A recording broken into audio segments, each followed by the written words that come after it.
আসসালামু আলাইকুম। এটিএন বাংলার প্রতি ঘন্টার সংবাদে আপনাদের সবাইকে স্বাগত জানাচ্ছি ফাতিহা শাফি। ময়মনসিংহের ধোবাউড়া সীমান্ত দিয়ে ভারতে পালানোর পথে সাংবাদিক মোজাম্মেল বাবু, শ্যামল দত্ত, মাহবুবুর রহমান সহ 4 জনকে আটক করেছে স্থানীয় জনতা। গতরাতে সীমান্ত এলাকা থেকে তাদেরকে আটক করে পুলিশের কাছে সোপর্দ করা হয়। স্থানীয়রা জানায়, ময়মনসিংহের ধোবাউড়া উপজেলা হয়ে অবৈধভাবে ভারতে যাওয়ার পথে ৭১ টেলিভিশনের এমডি মোজাম্মেল হক বাবু, দৈনিক ভোরের কাগজ পত্রিকার সম্পাদক শ্যামল দত্ত এবং ৭১ টেলিভিশনের সিনিয়র রিপোর্টার মাহবুবুর রহমান ও তাদের বহনকারী প্রাইভেট কার চালককে আটক করেন তারা। পরে তাদের ধোবাউড়া থানা পুলিশের কাছে সোপর্দ করা হয়। আটককৃত 4 জন পুলিশের হেফাজতে রয়েছেন। এর আগে গতরাতে সাবেক সংস্কৃতি বিষয়ক মন্ত্রী আসাদুজ্জামান নূরকে গ্রেপ্তার করে ঢাকা মহানগর গোয়েন্দা পুলিশ ডিবি। মিরপুর থানার এক মামলায় তাকে গ্রেপ্তার করা হয়। গতরাত 11টার দিকে রাজধানীর বেইলি রোডের নরতন কলোনির বাসা থেকে তাকে গ্রেপ্তার করা হয়। ডিএমপি মিডিয়া উইং থেকে এ তথ্য জানানো হয়েছে। এদিকে সাবেক বিমান প্রতিমন্ত্রী মাহবুব আলীকেও গ্রেপ্তার করেছে গোয়েন্দা পুলিশ ডিবি। রাতে রাজধানীর সেগুনবাগিচা থেকে তাকে গ্রেপ্তার করা হয়। মাহবুব আলীকে যাত্রাবাড়ি থানায় দায়ের করা মামলায় গ্রেপ্তার দেখানো হয়েছে। বিষয়টি নিশ্চিত করে ঢাকা মহানগর পুলিশের অতিরিক্ত কমিশনার ডিবি রেজাউল করিম মল্লিক বলেন, রাজধানীর যাত্রাবাড়ি থানায় দায়ের করা একটি মামলায় মাহবুব আলীকে গ্রেপ্তার করে ডিবি কার্যালয়ে নেওয়া হয়েছে। তার রিমান্ড চেয়ে আদালতে তোলা হবে। আজ পবিত্র ঈদে মিলাদুন্নবী। মহানবী হযরত মুহাম্মদ সাল্লাল্লাহু আলাইহি ওয়াসাল্লামের জন্ম এবং ওফাত দিবস। 570 খ্রিস্টাব্দের 12ই রবিউল আওয়াল অর্থাৎ আজকের এই দিনে আরবের মক্কা নগরীতে কুরাইশ বংশে মা আমিনার কোলে আলো করে জন্ম নিয়েছিলেন বিশ্বনবী হযরত মুহাম্মদ সাল্লাল্লাহু আলাইহি ওয়াসাল্লাম। 63 বছর বয়সে এই দিনে ইন্তেকাল করেন তিনি। পবিত্র ঈদে মিলাদুন্নবী উপলক্ষে আজ সরকারি ছুটি। দিনটি উপলক্ষে ইসলামিক ফাউন্ডেশনের উদ্যোগে দিনব্যাপী দোয়া মাহফিল, সেমিনার, ইসলামিক সাংস্কৃতিক প্রতিযোগিতা, হামদ নাত, ইসলামিক ক্যালিগ্রাফি প্রদর্শনী, বইমেলা, বিশেষ স্মরণিকা ও ক্রোড়পত্র প্রকাশ সহ নানা কর্মসূচি পালন করা হচ্ছে। যথাযথ মর্যাদায় ঈদে মিলাদুন্নবী পালনের জন্য বিভিন্ন রাজনৈতিক দল এবং সংগঠনও নানা কর্মসূচি হাতে নিয়েছে। দেশের সব হাসপাতাল, কারাগার, সরকারি শিশু সদন, বৃদ্ধ নিবাস, মাদকাসক্তি নিরাময় কেন্দ্রে উন্নত খাবার পরিবেশনের ব্যবস্থা নেওয়া হয়েছে। পবিত্র ঈদে মিলাদুন্নবী উপলক্ষে দেশবাসী সহ মুসলিম উম্মাহকে আন্তরিক শুভেচ্ছা ও মোবারকবাদ জানিয়েছেন রাষ্ট্রপতি মোহাম্মদ শাহাবুদ্দিন ও প্রধান উপদেষ্টা ডক্টর মোহাম্মদ ইউনূস। রাষ্ট্রপতি তাঁর বাণীতে মহানবীর আদর্শ অনুসরণের মাধ্যমে দেশ, জাতি ও মানবতার কল্যাণে সবাই যেন কাজ করতে পারে, মহান আল্লাহর কাছে সেই কামনা করেন। আরেক বাণীতে প্রধান উপদেষ্টা ডক্টর মোহাম্মদ ইউনূস মুসলিম উম্মার শান্তি ও সমৃদ্ধি কামনা করেছেন। বিশ্বব্যাপী শান্তি প্রতিষ্ঠায় মহানবী হযরত মুহাম্মদ সাল্লাল্লাহু আলাইহি ওয়াসাল্লামের আদর্শ অনুসরণের আহ্বান জানান তিনি।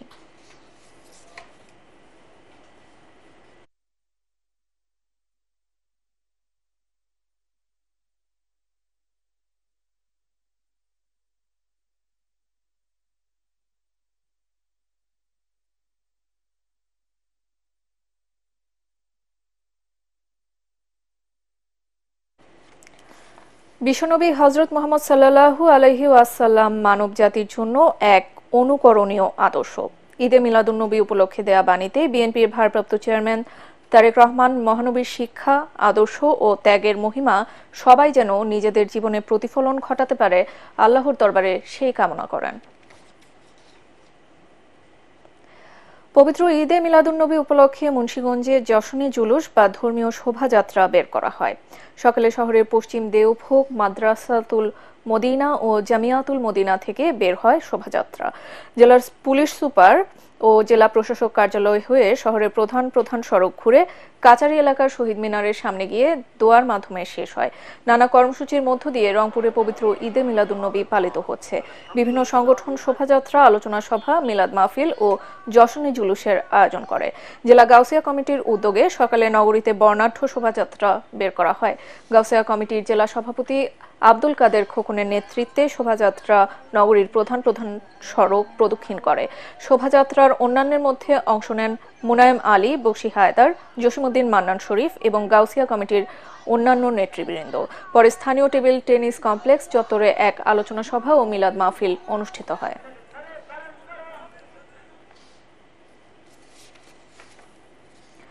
মহানবী হযরত মুহাম্মদ সাল্লাল্লাহু আলাইহি ওয়াসাল্লামের আগমনে আলোকিত হয় বিশ্ব। মুসলিম জাহানের কাছে তিনি সুমহান চরিত্র ও উত্তম আদর্শের শাশ্বত প্রতীক। মহানবীর আনুগত্যের মাঝে নিহিত রয়েছে আল্লাহর আনুগত্য, সন্তুষ্টি ও কল্যাণ। পবিত্র ঈদে মিলাদুন্নবী উপলক্ষে রাউজান কাকতিয়া আলিয়া গাউসুল আজম দরবারে শরীফে আয়োজিত আলোচনা সভা ও মিলাদ মাহফিলে এসব কথা বলেন হযরত শায়খ সৈয়দ গাউসুল আজম। চট্টগ্রাম বিশ্ববিদ্যালয়ের সিন্ডিকেট ও সিনেট সদস্য এবং সংগঠনের মহাসচিব অধ্যাপক ডক্টর মোহাম্মদ আব্দুল মনসুরের সভাপতিত্বে মাহফিলে বক্তব্য রাখেন মাওলানা কাজী মোহাম্মদ আনোয়ারুল আলম সিদ্দিকী, মাওলানা মোহাম্মদ জসিমউদ্দিন নুরী, মাওলানা মোহাম্মদ গোলাম রাব্বানী ফয়সাল। পরে দেশের উন্নতি ও সমৃদ্ধি কামনা করে দোয়া করেন মোর্শেদে আজম মাদ্দাজিল্লুল আলী।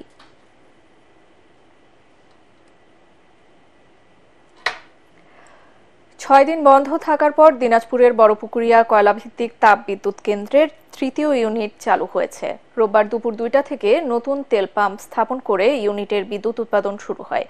এই ইউনিটটি 275 মেগাওয়াট ক্ষমতা সম্পন্ন হলেও দৈনিক 200 থেকে 220 মেগাওয়াট বিদ্যুৎ উৎপাদন হচ্ছে, যা জাতীয় গ্রিডে যুক্ত হচ্ছে। ইউনিটে চালু রাখতে দৈনিক 2200 থেকে 2300 মেট্রিক টন কয়লা প্রয়োজন। এর আগে গত 9 সেপ্টেম্বর সন্ধ্যায় তেল পাম্প নষ্ট হওয়ার কারণে এই ইউনিটে বিদ্যুৎ উৎপাদন বন্ধ ছিল। দুপুরের মধ্যে দেশের বিভিন্ন অঞ্চলে সর্বোচ্চ 80 কিলোমিটার বেগে ঝড় বয়ে যেতে পারে বলে আভাস দিয়েছে আবহাওয়া অধিদপ্তর। সকাল 9টা থেকে দুপুর 1টা পর্যন্ত দেশের অভ্যন্তরীণ নদী বন্দরগুলোর জন্য আবহাওয়ার পূর্বাভাসে এ তথ্য জানানো হয়েছে। এতে বলা হয়েছে, ফরিদপুর, কুষ্টিয়া, যশোর, খুলনা, বরিশাল অঞ্চলের উপর দিয়ে দক্ষিণ দক্ষিণ পূর্ব দিক থেকে ঘন্টায় 60 থেকে 80 কিলোমিটার বেগে বৃষ্টি বা বজ্র বৃষ্টি সহ অস্থায়ীভাবে ঝড়ো হাওয়া বয়ে যেতে পারে। এসব এলাকার নদীবন্দরকে 2 নম্বর নৌ হুঁশিয়ারি সংকেত দেখাতে বলা হয়েছে। এছাড়া দেশের অন্যত্র দক্ষিণ দক্ষিণ পূর্ব দিক থেকে ঘন্টায় 45 থেকে 60 কিলোমিটার বেগে বৃষ্টি বা বজ্র বৃষ্টি সহ অস্থায়ীভাবে দমকা ঝড়ো হাওয়া বয়ে যেতে পারে। এসব এলাকার নদীবন্দরকে 1 নম্বর সতর্ক সংকেত দেখাতে বলা হয়েছে। আন্তর্জাতিক। যুক্তরাষ্ট্রের ফ্লোরিডায় গলফ মাঠের কাছে গুলির ঘটনার পর ডোনাল্ড ট্রাম্প বলেছেন তিনি নিরাপদে আছেন, ভালো আছেন, কিছুই তাকে দমাতে পারবে না। আগামী মার্কিন প্রেসিডেন্ট নির্বাচনে রিপাবলিকান পার্টির প্রার্থী ট্রাম্পের এই বিবৃতি প্রকাশ করেছে তার প্রচার শিবির। ফ্লোরিডার ওয়েস্ট পাম বিচ এলাকায় স্থানীয় সময় রোববার বেলা 1:30টার দিকে নিজের গলফ মাঠে খেলছিলেন ট্রাম্প। তখন গুলির শব্দ শোনা যায়।